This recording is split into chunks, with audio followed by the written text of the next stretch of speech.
ગામડાનો ધબકા ચેનલના સૌ ખેડૂત મિત્રોને જય માતાજી. મિત્રો આજે 11 મે અને રવિવાર. વરસાદની વાત કરીએ તો મિત્રો આજે પણ ઘણા વિસ્તારોમાં વરસાદ થશે.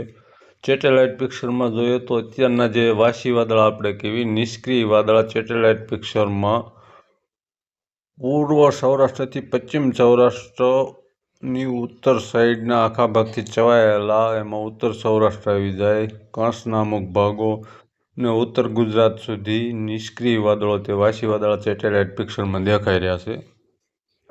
એટલે તે વિસ્તારમાં બપોર પછી પણ એક્ટિવિટી ચાલુ રહે. બીજું, ગુજરાતની સાઈડમાં 3-4 યુએસી છે, તે આપણે બપોર પછીના મિડ ડે બુલેટિન IMDનું આવશે ત્યારે જોઈશું. આખા ભારતમાં ઘણા સક્રિય પરિબળો છે, પણ ગુજરાત આજુબાજુ 2-3 યુએસી છે. આપણે સૌરાષ્ટ્ર અને રાજસ્થાન બોર્ડર છે, MP સાઈડ છે, મહારાષ્ટ્ર સાઈડ છે.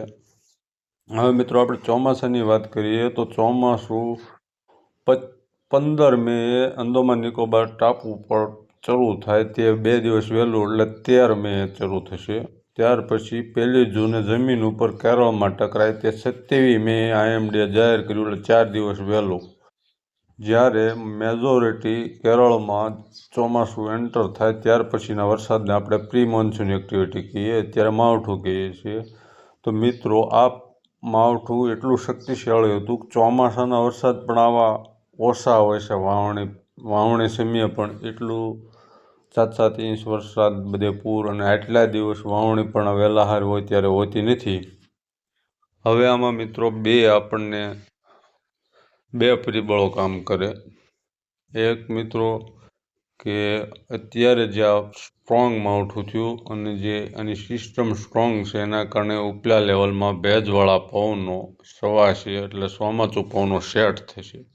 જે આપણે દક્ષિણ પશ્ચિમના પવનો કહીએ એ પવનો સેટ થશે નૈઋત્યના, એટલે ચોમાસાને ઉપરના લેવલમાં ભેજ પથરાવા લાગશે.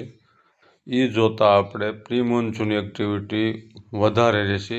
20 આજુબાજુ, અત્યારે 20-21 આજુબાજુ વાદળો ગુજરાત ઉપર ફરી છવાય છે, પણ અત્યારે વરસાદ બતાવતું નથી. બંગાળની ખાડીમાં 20 મે એક યુએસી બને છે, પણ અત્યારે બંગાળની ખાડીમાં આપણે ઓછી શક્યતા હોય છે. આપણને અત્યારે અરબ સાગર લાગુ પડે છે. આપણે વાવણી થઈ જાય ત્યાર પછીના 10-12-15 દિવસ સુધી અરેબિયન સી જે એક્ટિવ હોય છે ને એના યુએસી જ હોય છે.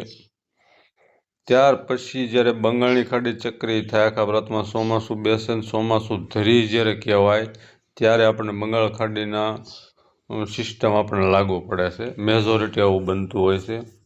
હવે મિત્રો જે ચોમાસું પવનો સેટ થયા છે એના કારણે પ્રી મોન્સૂન એક્ટિવિટી શરૂ રહેશે, અને પ્રી મોન્સૂન એક્ટિવિટી શરૂ થાય ત્યાર પછી નોર્મલ તારીખ આપણે 15 જૂન છે ગુજરાતની, પણ આ જો વહેલા ત્યાં અંદમાન નિકોબાર અને કેરળમાં બેઠું એટલે આપણે પણ 4-5 દિવસ વહેલું કહીએ તો 10 જૂનના આસપાસ આપણે પણ પહોંચવું પડે. પણ મિત્રો જે આટલો જથ્થામાં વરસાદ પડ્યો છે તે આપણને પોઝિટિવ ઇફેક્ટ આવે તો ચોમાસું બહુ સારું રહેશે, અને નેગેટિવ ઇફેક્ટ આવે તો સૂકા પવનો ઉપરના ભેજમાં વધે, ઉપલા લેવલમાં સૂકા પવનો, તો આપણે વરસાદ પાછોતરા પણ ખેંચાવી શકે અથવા વાવણી ટાઈમે પણ ઓછા થઈ શકે. આ બે છે. વધારે અત્યારે જો મેજોરિટી આપણે જોઈએ તો આપણા સેટ થઈ ગયેલા પવનો આપણને વધારે લાભ આપે. જો પહેલાં વધારે લાભ આપશે તો પાછળથી થોડોક ઘટાડો ગણવાનો, અને જો આપણા વાવણી સમયે ઓછો વરસાદ રહે તો પાછોતરા વરસાદ સારા રહે.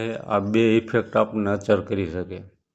બીજું મિત્રો, આપણે હોળીના પવનો પછી કીધું હતું કે વાવાઝોડું સક્રિય બની શકે મે મહિના કે જૂનમાં, તો તેની મિત્રો શક્યતા હવે ઘટી ગઈ કહેવાય, કારણ કે દર 1-3 વર્ષે અરબી સમુદ્રમાં વાવાઝોડું બનતું હોય છે. છેલ્લે 2023માં બિપરજોય બન્યું હતું.